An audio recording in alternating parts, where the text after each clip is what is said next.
তাহলে আল্লাহ রাব্বুল আলামিনের সাথে আমার কথা হয়েছে, ফাইনাল জান্নাত হিয়াল মাওয়া, মৃত্যুর পরে আল্লাহ তাআলা তোমাদেরকে জান্নাত দিয়ে দিবে।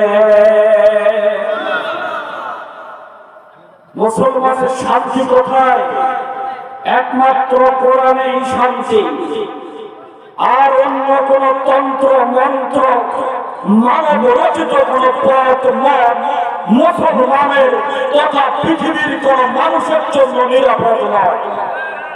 মাছের শান্তি যেমন পানিতে, পানির থেকে যদি মাছকে তুলে শুকনো কোন জায়গায় রেখে ভালো মানের খাবার দেন, তারের মাধ্যমে সংযোগ দিয়ে যদি গান শোনান, মাছ শান্তি পাবে।